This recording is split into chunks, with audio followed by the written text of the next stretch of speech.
basig matingala mo nga October 5 pa man ang missions or October pa man ang atong missions man pero nganong nagkanta naman ta og kanang pang-missions nga mga kanta, no? Like to the ends of the earth, usually October man nato na siya ginakanta.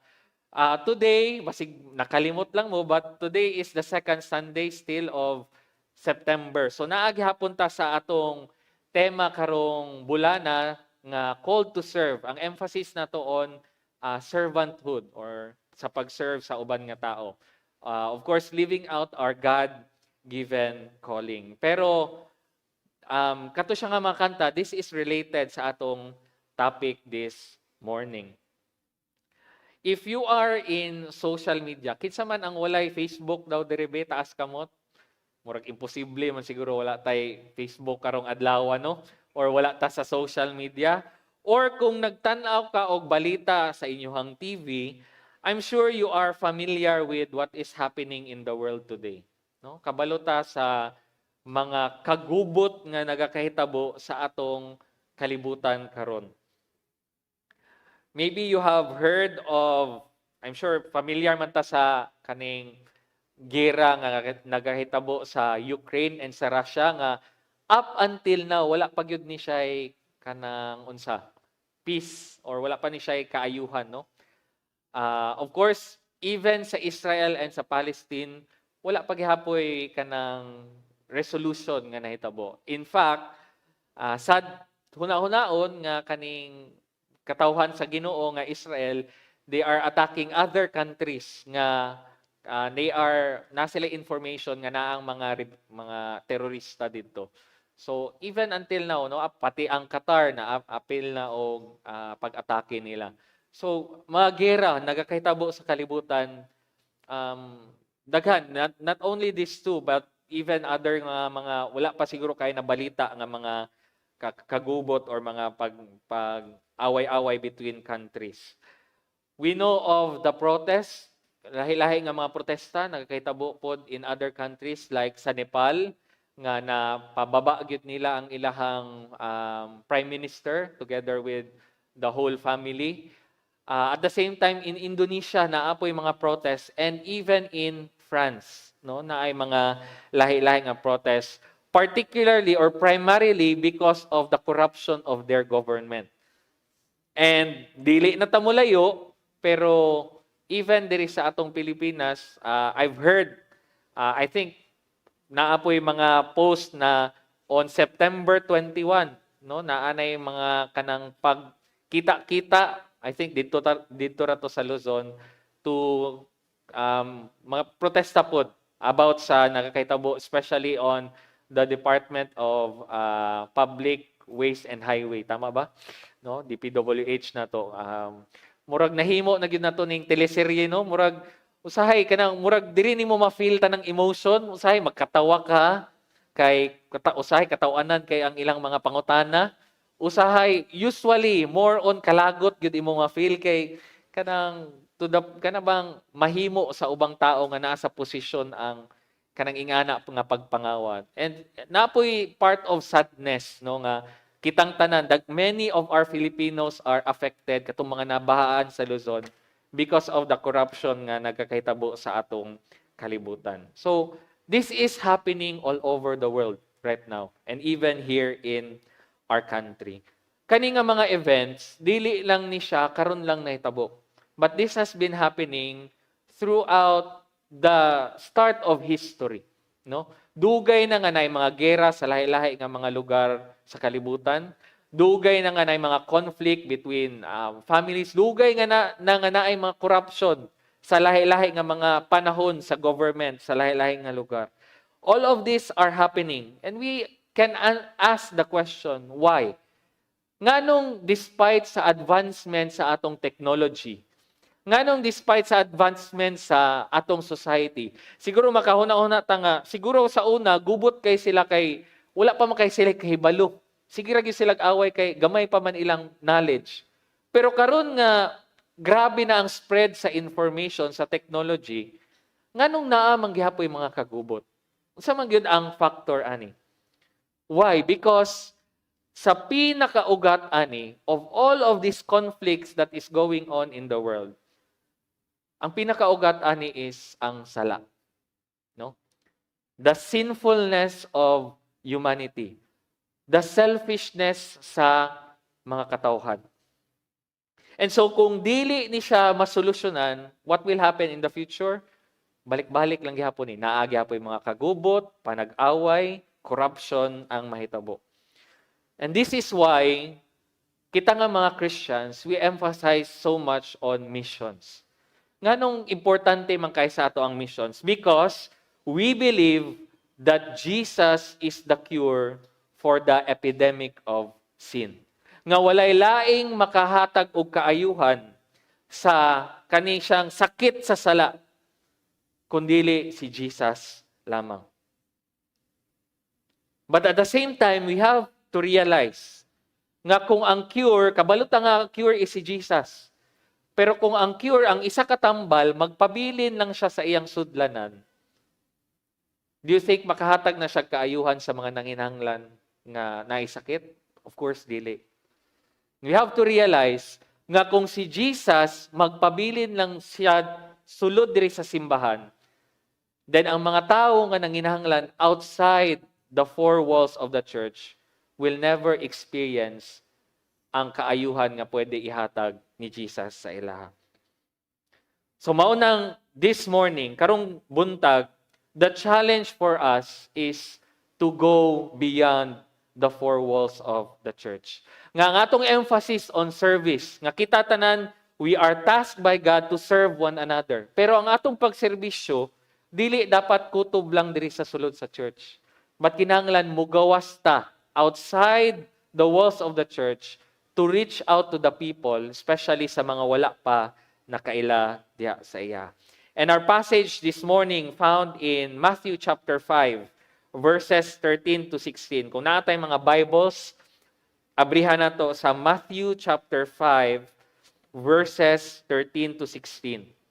Naghatag og duha ka illustration, duha ka object nga very simple, very ordinary nga mga object, pero naa ni siya ay kanabang lesson nga ikatudlo sa atua, paunsa nato ikinabuhi or paunsa ta kanang mag-serve, not only diri sa sulod sa church, but especially to the people nga wala pa nakaila diha sa Ginoo. So let's open our Bibles in Matthew chapter 5, verses 13 to 16. Diri naghatag si Jesus how we can kanabang reach out to the people outside the church. Og na siya gihimong example, duha ka butang, no? Paunsa nga kita po dapat as iyang mga disciples how we should live our lives isip iyang mga disipulo. Una, no, we will just go through that Matthew chapter 5. Una is to be a salt, no? Mahimo kitang asin diri sa kalibutan.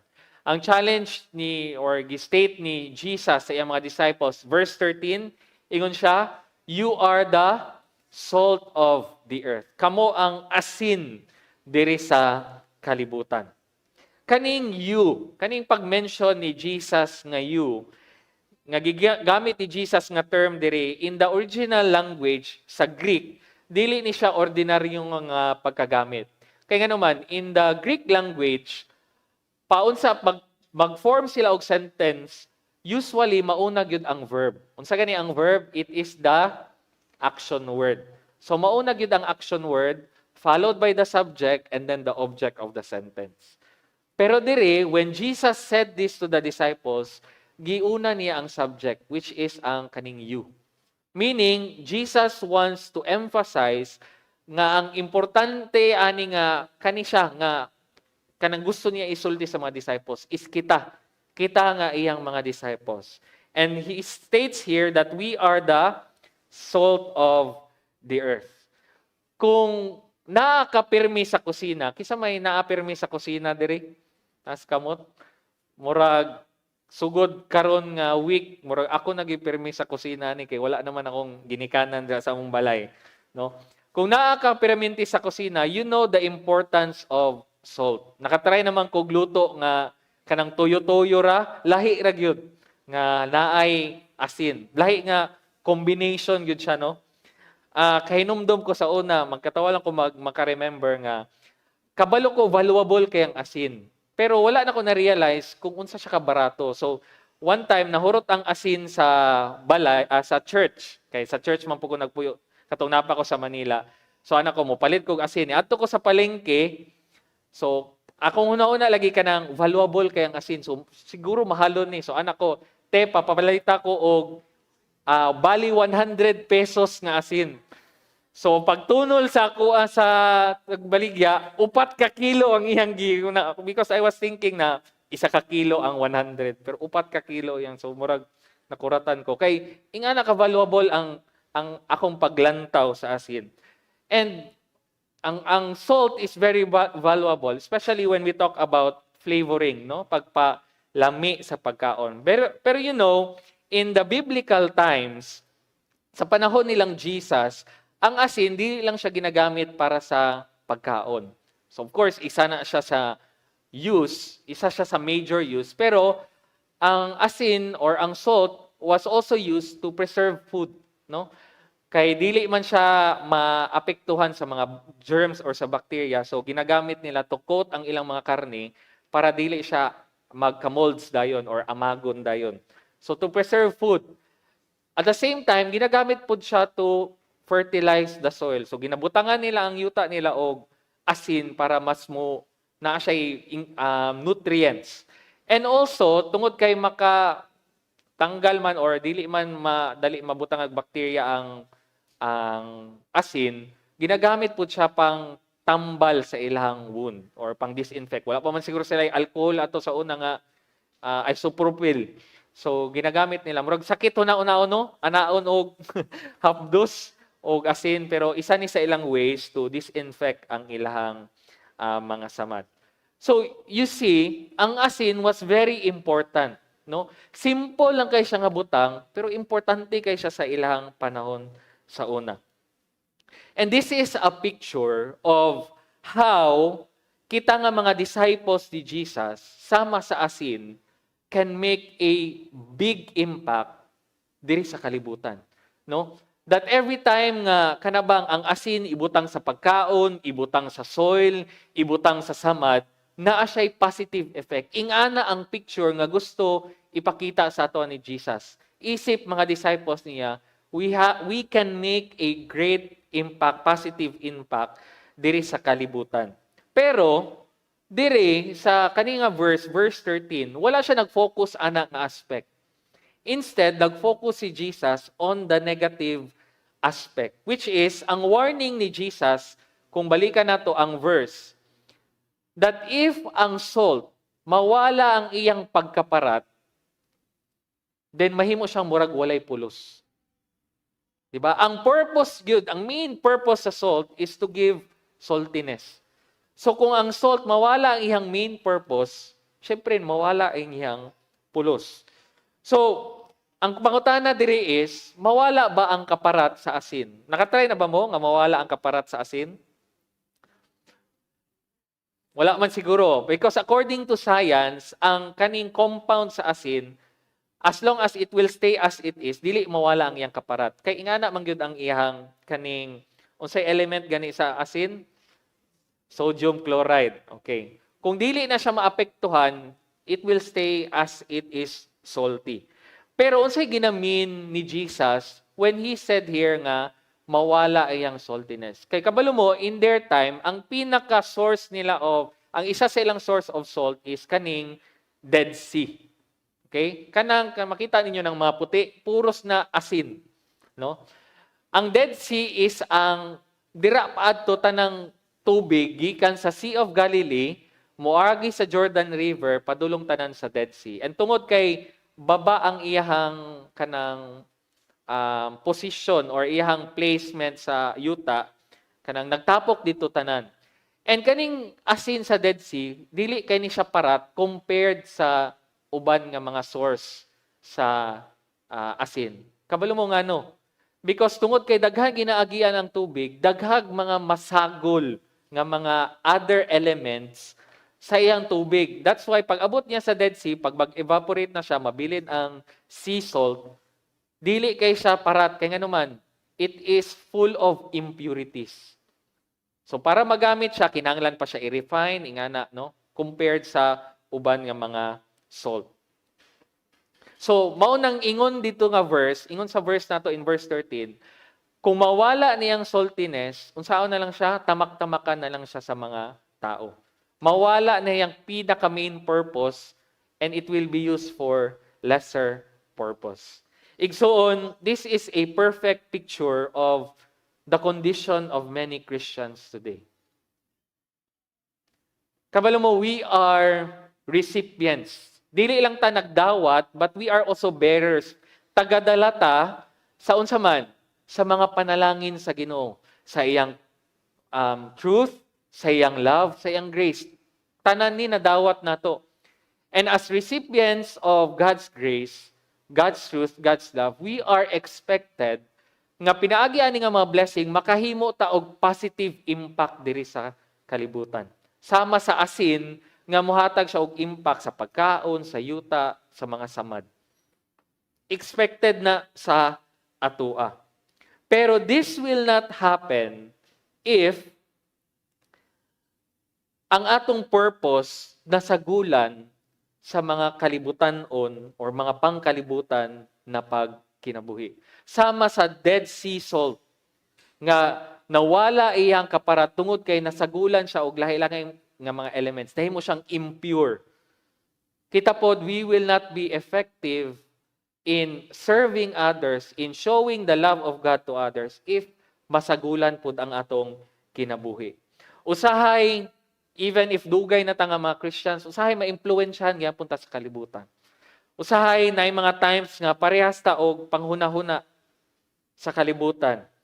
Na usahay mas importante sa atoa ang pagpangwarta kaysa sa paghimo og tama. No? Maubaya na ang paunsa mag-operate ang atong mga politicians nga mga corrupt. No? Mas importante ang kwarta kaysa sa paghimo og tama. That's why usahay we use our speech para mangdaot og manglibak sa ubang tao. No? Ngon pa sila high-tech na baya karon manglibak. Kana gani mangdaot ubang tao kay nganuman maghimo na daw og GC nga walay appeal tong gusto nila libakon. O dito sila magsigig storya about atong gusto nila dauton nga tao. Nag-improve na pod, nakisabay sa technology. Ingana ang mga marites diri sa kalibutan. Mao nang dili ka mag-wonder nganong daghang mga tao sa atong palibot lisod sa ila i-reconcile nga lahi man day dapat ang Christian pero nganong parehas naman sila ginabuhat sa among mga ginabuhat. Mao nang dili ka mag-wonder nganong ang mga tao sa atong palibot dili gusto mahimong Christian. Ngano man parehas naman may ginabuhat, manglibak man pud sila. So nganong kinahanglan mi mahimong Christian? Kung parehas raman may ginabuhat. You know, we have to remember kani nga kamatuoran that if we want our service to be effective, nagadepende na siya how we preserve our purpose as Christians. Sama sa salt nga kung mabahiran ang iyang pagka-asin, mawala ang iyang pagkaparat. If kita nga mga Christians, we will be influenced by the world. Magpadala lang ta sa impluensya sa kalibutan, then we will not be able to make an impact diri sa kalibutan. Kaya nga naman, they will not see kung unsa ang kalahian nato sa ilaha. If ang atong pagserbisyo, how we serve them, how we approach them, how we kanabang makitungo ta sa ilaha, the same rapo diri sa kalibutan, then ganong magusto pa man sila nga mahimong Christian. Dili kita makahatag og dako na impact sa ato ang pagserbisyo sa kalibutan if our life is living differently sa plano sa Ginoo para sa ato. Remember this. Do not let your actions, words, and thoughts disqualify your service. Maski na unsa pa na imong paghago-hago nga kanang maningkamot ka nga magsangyaw sa pulong sa Ginoo, muhatag ka sa mga nanginahanglan, pero you know for yourself nga naa kay mga mali nga ginabuhat, then that will disqualify. Murabag, pag nahibal-an na sa ubang tao, moingon na gid na sila nga, pabutan-butan man na siya, pero ing-ani man day na iyang binuhatan. Ayaw tuguti nga naay mga actions, naay mga panghuna-huna, naay mga words nga mogawas sa atong baba, nga mao na ang reason nga dili na hinuon mutuo ang ubang tao sa atoa. So to be a salt, to be mahimutang asin diri sa kalibutan, is to live out, to serve, mo alaga ta sa ubang tao, not letting them influence us, not letting the world influence us, pero kita ang mo influensya sa kalibutan. At the same time, ikaduha niya nga challenge is to be a light. Mahimo tang suga. Ingon siya diri, you are the light of the world. Kung sa salt, Jesus focuses on the negative. Kana bang dili dapat ma-influensyahan sa kalibutan. Dire, nag-focus sa pod si Jesus sa positive nga side. Ang isa ka source sa suga, no? Once gani ang isa ka source sa suga, mabutang siya sa isa ka lugar nga kana ganing masugaan niya ang tibuok lugar, no? Every part of that room or every part of that house maka-experience yun sa kahayag, no? Ang suga mawala lang yun ang iyang pagiging effective if unsa man tabunan nimo siya. If wala siya sa tama nga lugar, if ang tabunan ra pud nimo siya or kanang natago ra siya, no? So ang isa ka suga nga nakatago is dili siya effective.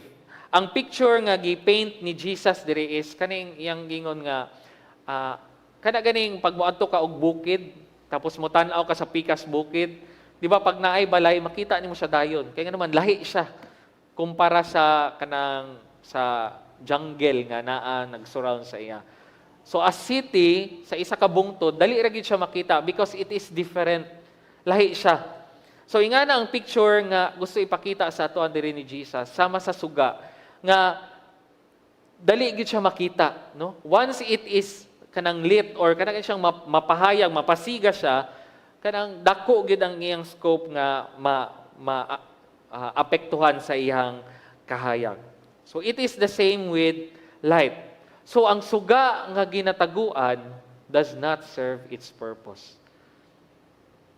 So kung kita ang suga sa kalibutan, unya magtago-tago rata, meaning how do we hide?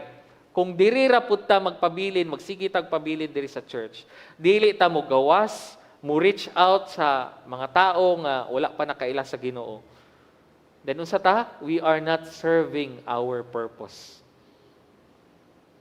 Mao na nga ang atong service dili lang gyud siya para dapat diri, but mo extend siya sa mga tao sa atong palibot. So Jesus is saying that it must be put in a stand nga ma-bless niya ang tibuok sama sa isa ka suga nga ma-bless niya ang tibuok panimalay. Unsa ning light nga naa sa atoa nga gi-mention niya diri? It is Jesus himself. Ingon si Jesus in John 8:12, I am the light of the world. So kung si Jesus ang pinakasuga, nganong niingon man si Jesus nga you are the light of the world? It's because sama sa, di ba ang bulan na ba siya, ga-produce ba siya og suga niya on his own or on its own? Wala. Ang suga sa bulan is a reflection of, maunang hayag kay siya sa gabi is a reflection of the sun. Gina-reflect niya ang kahayag sa adlaw. And that is the same with us. Dili kita ang source sa kahayag, but it is Jesus. We only reflect Jesus sa atong kinabuhi. And unsa giingon ni Jesus, what is the best way to reflect Him sa atong kinabuhi? Pinaagi sa ato ang good works. Pinaagi sa ato ang mga maayong binuhatan. I believe nga naay mga panahon, I'm sure, especially sa mga gatrabaho sa atoa, naa natay mga experiences where kanang gihatagan ta og opportunity sa Ginoo nga mura batag kandila nga gibutang sa isa ka stand, no, nga gihatagan ta og opportunity sa Ginoo nga we can influence other people. For example, sa mga katrabaho, nahimo kang supervisor, nahimo kang boss, naa kay mga tao under you. Kung nagaskwela ka, pwede nga kanang leader ka sa inyong grupo or leader ka sa isa ka organization, naa kay mga ginalid nga kauban nimo nga mga students. Or, siguro sa pinaka-basic na form, kamo mga parents. You have the opportunity to influence your children. So kita tanan, naatay mga times nga kanang we can influence other people. And ingon si Jesus dire, kanang atong influence, gamito nato, mohimo ta og tama, mohimo ta og maayo so that we can use this influence to influence the people around us. So this means nga we always seek to do what is best for others. Meaning sa atong pagtrabaho, asa man ta gibutang nga posisyon sa Ginoo, unsa man, we always give the best output. Kana bang kung magtrabaho gyud tag tarong. Kung magskwela ta, magskwela gyud tag tarong. Kay ngano man, that is how we reflect Jesus sa atong kinabuhi. Okay?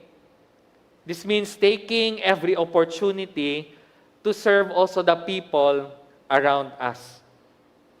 Kaya naman, again, mauni ang pamaagi nga makaila ang ubang tao sa kang Jesus. Kana bang makaingon sila ba nga, kanilagi siya, kugihan lagi kay ni siya. Kanilagi siya kay kanang, kugihan kay siya magskwela, kugihan kay siya magtrabaho. Maski nalisod ang iyang kahimtang, naningkamot yun siya. And that will be our testimony to them kung kinsa si Jesus sa ato ang ginabuhat. So this means the quality of kanabang atong ginabuhat, the best gyud dapat always. Although dili man siguro perfect siya permanente, pero kanabang ginapaningkamutan gyud nato. Kay nga naman, mao na atong pag-reflect sa Ginoo sa atong kinabuhi. So dapat, ibig sabihin day ani, dapat walay Christian na tapulan. Kaya nga naman, that does not reflect and glorify God. Wala na siya nagapakita sa Ginoo. And wala siya nagahatag og himaya sa Ginoo. Dapat walay Christian na manikas or kawatan or kusog mangaway og ubang tao. Kaya nga naman, it does not reflect and it does not glorify God. We have to remember, ingani atong hinumduman always, once nga nahimo natang Christian, we reflect Jesus in whatever service we do. Tanan nga ginabuhat nato para sa ubang tao, we reflect who Jesus is. Whether that is positive, kung maayo natong pagkabuhat, ginapakita nato nga ingani ang isa ka Christian. And so, ginapakita ana kung kinsa si Jesus. But also at the same time, negatively. Kung negative ang atong pagbuhat, for example, sige tagkalit, dili nindot ang atong pagtrabaho, then that is also, murabag, madamay pud baya si Jesus, ana. Kaya nga naman, ay, nga ni dayong Kristiyano, kanang sige day kalit, or kanang tapulan day ang isa ka Christian, ingana. No? So we have to be careful that in everything we do, kanabang the best gyud natong ihatag. Kaya nga naman, it shows or it reflects who Jesus sa atong kinabuhi. Brothers and sisters in the Lord, ang dakong hagit sa toa is dili lang kung muserbisyo bata or dili. No, I'm sure kung pangutan-on ta mo karon, willing ra gyud tang tanan nga mo serve. Amen ba? No? Willing ta mo serve diri sa church, willing ta mo serve sa gawas. But it is also a question of where we serve. No? Nga nga itong pagserbisyo, I hope dili lang siya makontain diri sa sulod sa simbahan. Usahay manggod kanang makaingon ta nga sayon ra mo serve sa kapwa nato nga kanang kayong makasabot ra pud sa ato No, sayon ra mo serve sa ato mga higala kay kapwa Christian man pud nato. Pero once we are outside the church, especially kung maot ilang batasan, usahay kanabang naatay feeling nga Di lang nako ni tarungon kay ginaaway man ko nila diri sa trabaho. Or di lang nako ni himuon og tarong or ingani kay murag wala ra mo puy maayo nga mobalik ani sa kuha. So dako kay nga challenge nga when we serve outside, we are also kana bang kaning idea o kaning sa Colossians 3 nga serving for the Lord, not for men. Kay nga naman, once nga mubotang sa atong una-una nga kaning akong ginabuhat para ni sa Ginoo, kanang we will give our best always. We are commanded to go beyond the four walls of our church and to serve kung asa tagiplan sa Ginoo. Asa ang atong community, whether that is in our workplace, whether that is in our schools, whether that is sa atong family, sa atong community, asa man atong community,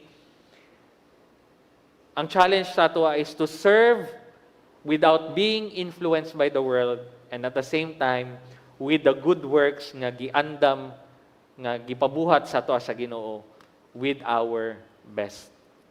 I know challenging man usahay pag naata dito sa gawas, no, nga kanang facing other people, kanang usahay kanang di lang ako ni tarungon kay basta nag-serve ko sa Ginoo sa church, pero ang atong pagserbisyo sa gawas, we are also serving God. Hinumduman nato na siya. I know most of us kay nakadungog na pud ani nga balita, no? Daghan gyud mga panghitabo sa kalibutan karon, no? I don't know if you're familiar with him, pero si na-meet, dili man na-meet face to face, no? Pero kana bang na sinati na ko ni si Charlie Kirk during the pandemic, no? Dili pa kani siya sikat sa Facebook, pero sa YouTube na ko ni siya nakita. Kani si Charlie Kirk is a political advocate sa Republican dito sa US. So sa Republican siya nga side kay naman na Democrats and Republicans. So sa Republican siya nga side. Ang mga Republicans conservative ni sila, mga traditional ang mga Republican. And kani si Charlie Kirk, isa ni pud ni siya ka Christian. Dili siya pastor, pero ang iyang mainline job gyud is kaning political activist ni siya. Si Charlie Kirk dugay na nako na nagha mga videos nga naga-share siya nga ang iyang heart is naa sa mga college students. Kay kani siya wala ni siya nakahuman og eskwela, pero unsa lang ni siya self-learned ni siya. Kay nga naman ang iyang napansin niya nga many of the wrong teaching sa mga kabataan nagakahitabo sa mga campus, no? Mo nang nakarelate pug ko kay maghuna-una ko, di ba? Ang mga ga-recruit sa NPA sa mga modern times, di ba, naa daw sa mga colleges na to. So, ingana iyang nakita pod nga nagahitabo sa US. And so, ang iyang heart, bugat yun para sa mga college students. So, kabalo mo siyang ginabuhat, he would go to colleges, mag-set up siya og isa ka place, and he would allow the students to come to him ug mangutana sa iya about politics, religion, anything. Tanang gusto ipangutana sa iya, and siya pod kanang mutubag ra pod sa iyang mga mga ideas ra pod, no?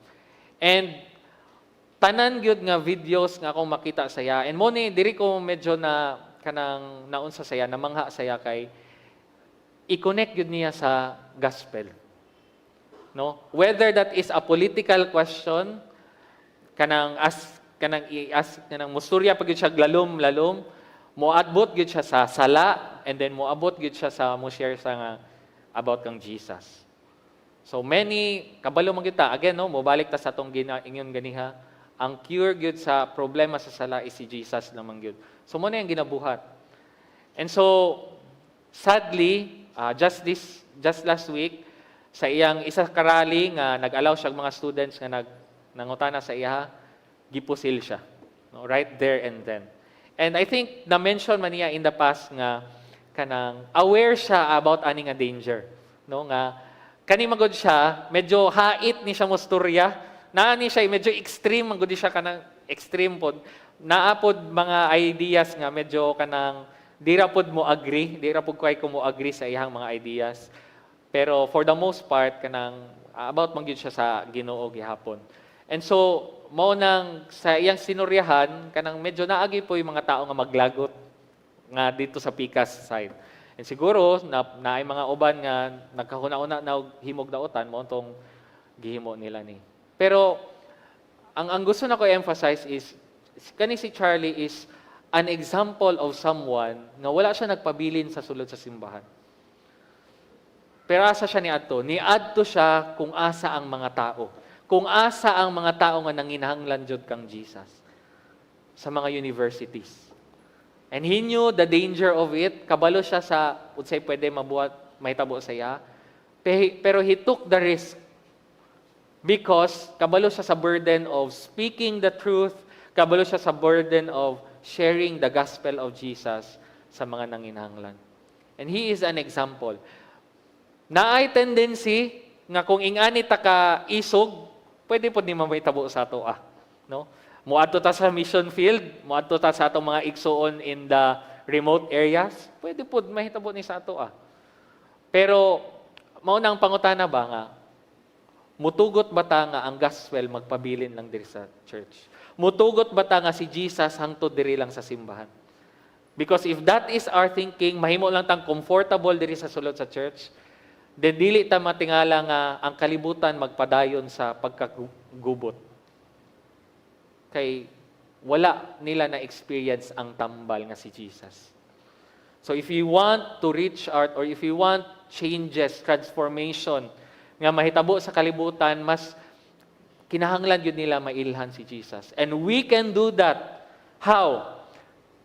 Actually, kita dili naman ta kinahanglan mo adto sa laing nasod. Nganuman, kung asa mo karon, that is your mission field. Giingon na nako na. If you are a student, kanang campus ninyo mao na imong mission field. If you are kanang nagatrabaho ka, kung asa ka katrabaho, mao na imong mission field. Kay naay mga tao dira nga wala pa nakaila kang Jesus.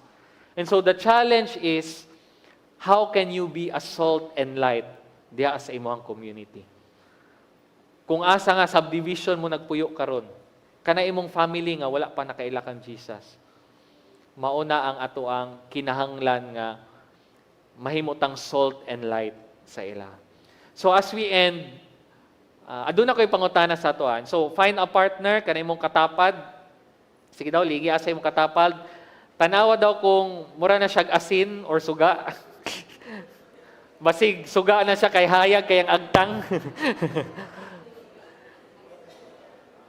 So ang question sa ato is, with your partner, first question, paunsa ka gina-impluwensyahan sa kalibutan karon nga malihis ka sa imong purpose as a Christian? How is the world influencing you right now? Through social media ba na? Or mga kanta, mga salida, or unsa ba, mga pagtudlo, nga mawala ka sa imong pagka-Christian? Okay? And then, unsa ang imong pwede buhaton para dili ka madala? Unsa may mga measures nga imong pwede buhaton so that even if naaning mga influences, dili ka ma-impluwensyahan dayon. Okay? Ikaduha, okay, listen, think of your community. Again ang imong community is asa man nimo gina-spend most of your time. Trabaho, eskwelahan, family, kung nara ka piramiti sa balay, or kung inyong community, sa inyong subdivision, pwede po. Unsa ang pwede nga positive impact nga pwede nimo buhaton karon nga bulan? Unsa imong pwede buhaton sa inyong community so that you can show the light of Jesus sa ilaha? Okay? Unsa ganitong pamaagi nga gisuggest si Jesus? Good works. Unsa may good works nga pwede nimo buhaton para mapakita nimo si Jesus sa ilaha? Okay? So naatay pipila ka minutes, no? 5 to 10 minutes to share with our partner kanatong katapad. So pwede na ta makasugod, and then after that, we will pray together.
I know dagan kay tag ika-share pa no.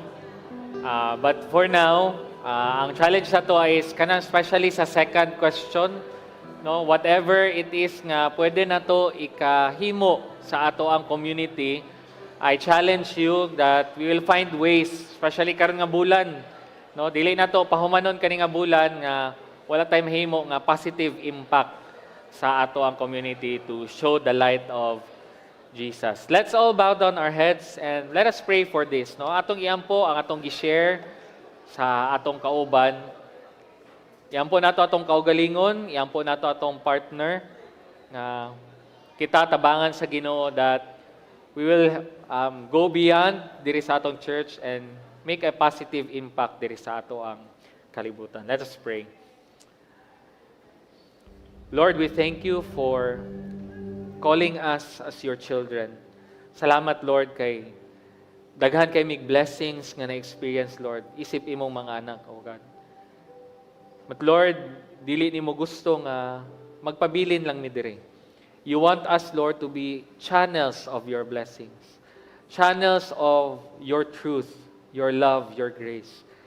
And it is my prayer, Lord, nga as sa among discussion and sa amo ang mga learning, Lord, from your word this morning. Tabangi kami, O God, nga as we go out, as we step out from this church, and as we go to our respective communities from Monday to Saturday, O God, I pray, Lord, nga kung asa man minimo gibutang, you will use us, O Lord, that we can be the salt anang lugaraha, we can be the light anang lugaraha, Lord. Use us, Lord, as a good influence, Lord, sa among mga kauban. And dili, Lord, kami ang ma-influensyahan sa mga kalibutan-on nga mga butang, O God. Help us, Lord, nga pinaagi sa among mga mahayong nga ginabuhat, maayong binuhatan, quality of our work, quality of our service, taking every opportunity, Lord, to serve others. Lord, pinaagi ana, mailhan gyud kanila, Lord, sa amo ang kinabuhi, O God. Lord, help us to be aware of the opportunities nga imong ginahatag sa amo, O God. Na dili mi maulaw, dili mi mahadlok, but we will grab every opportunity, Lord, nga ma-share ka sa ubang tao, O God. That ang Tagum Alliance Gospel Church, Lord, will be an example, O God, of becoming a salt and light diri sa kalibutan. Salamat, Lord, because we know nga naang imong balang espiritu nga magatabang sa amo to do this. We entrust to you all of these things. In Jesus' name we pray. Amen and amen. God bless us all.